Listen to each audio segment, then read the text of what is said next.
Okay. So, nagra-random selection pa rin ako ng mga questions na hindi ko pa nasasagutan dito sa YouTube channel ni Alpha Adventure Farms. Okay, itong isang ito ay 2 months ago. Ang daming mga tanong na hindi pa nasasagutan. 2 months ago. 2 months behind ako. Hindi dahil hindi tinamad na ako, kundi dahil sobrang dami lang talaga ng mga tanong, Kahit mag-record ako ng 10 video kada araw, hindi ko humasisimot etong mga tanong, Magdi-18,000 na ho kayo na subscribers ng channel na to. Tapos mas marami pa yung mga nanonood at nagko-comment na hindi subscriber.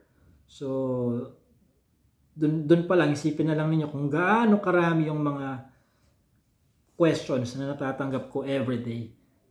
By the way, ang pagsagot ko sa mga questions nyo hindi lang puro video na ganito, Yung iba, sinasagot ko na lang through comment, Para mabawasan yung mga kailangan ko sagutin in a video like this, Pero ang dami pa rin, So ito, galing kay ano bang pronunciation ng YouTube handle nito? Kamuka TV or Kamuka? Basta yun na yun. Kamuka TV. So, ang tanong niya, Sir, lalaki ang native, babae ang Rhode Island Red. Alam ko na ending nito, crossbreed, Lalabas ba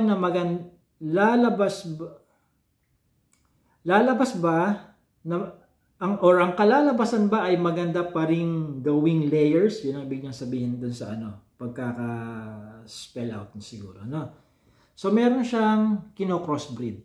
Yung tandang native, yung Rhode Island, yung naman babae, yun ang Rhode Island Red. Tinatanong niya yung resulta ba noon, yung hybrid na yun, maganda pa rin bang gawing layer? Ito po tandaan ninyo, basta ang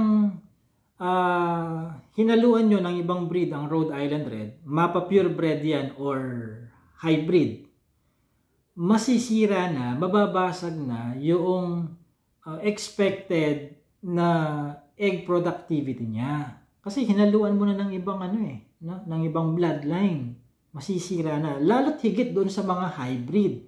Yung mga hybrid na galing sa mga chicken genetics company, ang tinutukoy ko na hybrid. Hindi yung pinag-eksperimentuhan ni Juan o ni Pedro na taga dito, taga doon.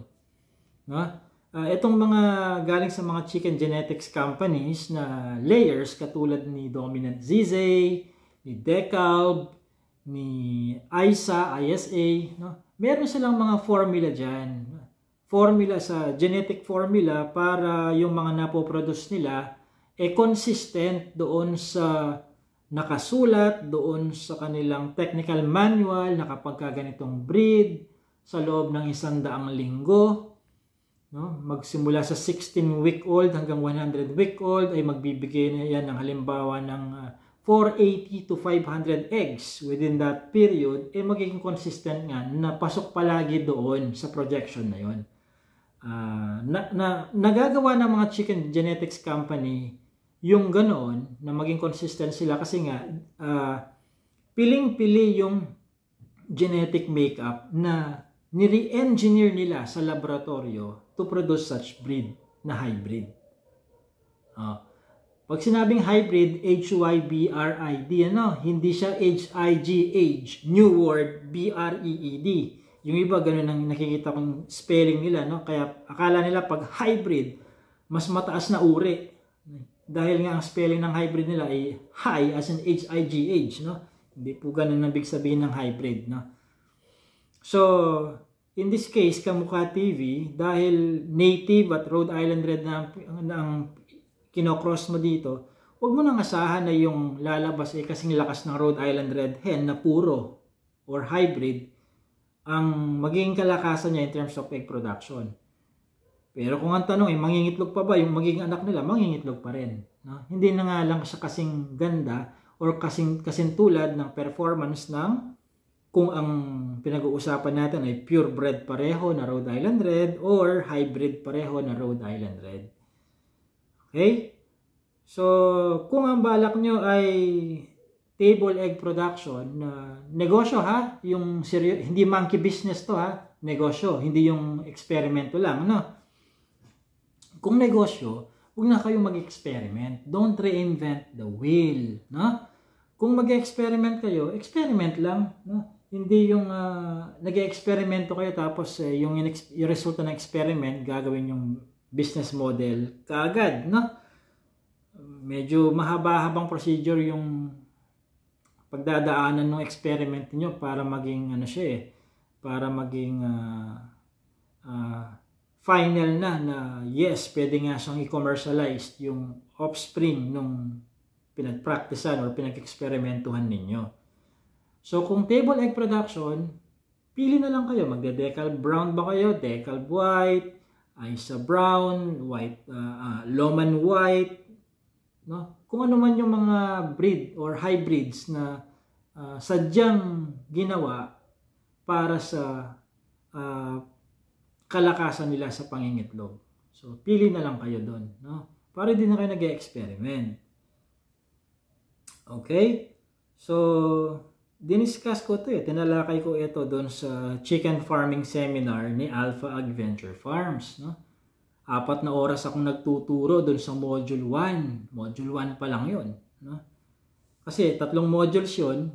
Module 1 nasa 4 na oras, module 2 nasa 2 oras, module 3 nasa 1 oras. So matotal 7 oras ako nagsasalitang diretso doon, walang cut, no? Kung kayo ay magre-register sa modules 1, 2, and 3, pwede namang module 1 lang, module 2 lang, module 3 lang, or 3 muna, saka yung 1, and then sunod yung 2, nasa sa inyo. No? Nasa sa inyo.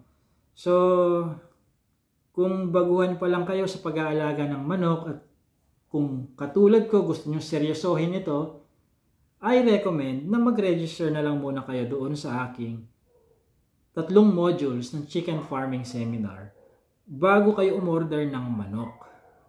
Okay?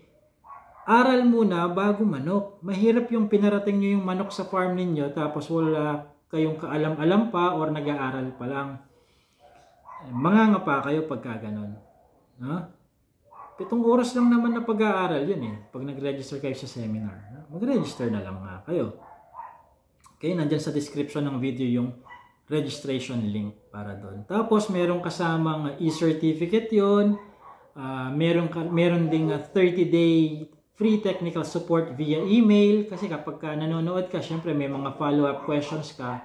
Lista mo lang yun at ipadala mo sa akin sa email. And then, mayroon kang 1-year access dun sa video. Bakit 1 year lang? Bakit hindi forever? Syempre, mayroong mga improvement sa aking chicken farming sa cultural management. No? Taon-taon, meron akong mga binabago, dinadagdag, tinatanggal, to adapt doon sa mga bagong technology sa pag-aalaga ng manok. Para hindi kayo outdated. Diba? 2024 ngayon, no? Alangan namang after 20 years, no? 2044 na yun pa rin ang pinapanood ninyo. Di ba? So, outdated na pagka ganun. Okay? Kamukha TV, yun ang sagot ko dun sa tanong mo. So, this has been JC De Guzman of Alpha Adventure Farm.